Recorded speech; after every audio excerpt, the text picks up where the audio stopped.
Comment oublier son ex? Bonjour, je m'appelle Angélique, je suis coach de vie et à travers mes vidéos, je te partage des ressources pour t'aider dans ton développement personnel. Alors aujourd'hui, on va voir la courbe du deuil et comment ça se passe pour oublier son ex. Alors il est important de comprendre cette courbe du deuil pour pouvoir passer cette rupture en conscience et passer correctement toutes ces étapes indispensables à la rupture.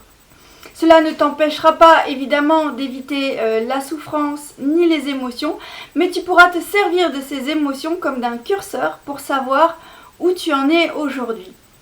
Donc tu vas commencer par passer par la phase de déni, où tu te dis c'est pas réel, c'est pas possible ce qui arrive, et tu vas être constamment dans la négociation pour essayer de récupérer ton ex. Peut-être que tu vas t'accrocher à des signes qui n'en sont pas pour te dire ah mais quand même c'est peut-être possible.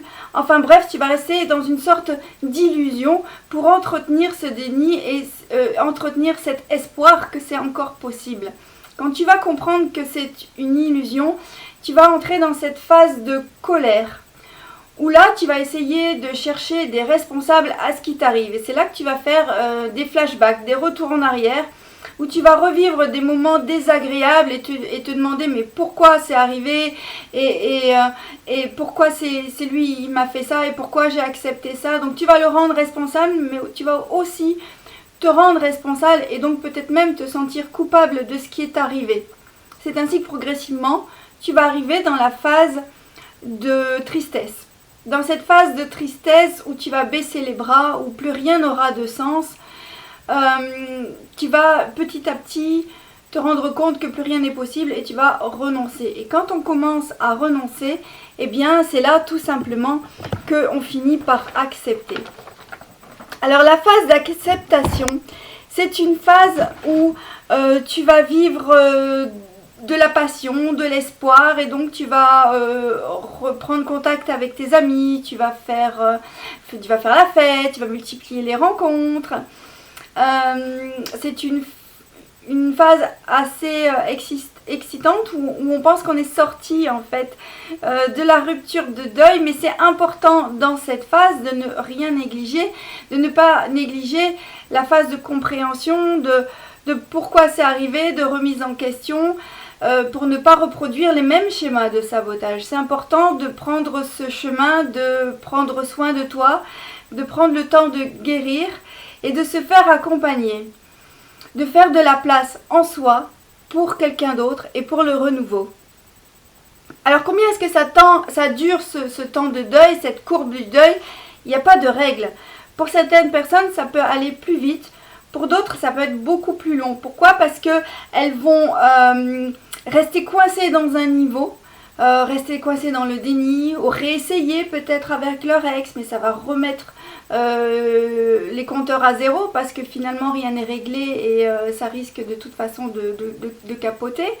Et donc rester dans une phase de déni, ou rester dans sa rancœur, dans la colère, ou rester dans la tristesse et faire une profonde dépression qui peut durer quelques années. Donc il n'y a pas de règle. Chaque phase peut durer un certain temps. Ça peut être rapide comme ça peut être long. Pour certains aussi, ils vont faire des flashbacks, des retours en arrière.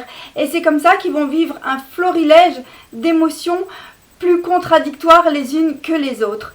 En tout cas, tu peux te faire aider par un thérapeute ou par un coach pour gagner du temps et aller plus vite dans cette démarche. Et si tu veux passer à une rupture plus sereine, quand c'est fini, en fait, il faut que chaque phase soit vraiment intégrée. Une fois que tu es dans l'intégration, c'est là que tu peux te sentir beaucoup plus serein, beaucoup plus sereine et passer à nouveau à une projection, des projections dans ta vie et qu'est-ce que tu veux maintenant et comment ce sera maintenant, les erreurs à ne plus faire, les choses à travailler. Enfin, avoir une vision plus positive et plus objective de comment sera ton futur. Alors, c'est ce que je te souhaite. Dans les prochaines vidéos, je compte à nouveau de parler de cette courbe de deuil et je t'expliquerai pourquoi ce n'est pas une bonne idée ou c'est une fausse bonne idée de reconquérir son ex pendant cette courbe et cette phase de deuil et pourquoi ce n'est pas une bonne idée de te remettre rapidement en couple pendant cette phase de deuil, pendant cette courbe de deuil, si aucune phase n'a été vraiment profondément intégrée.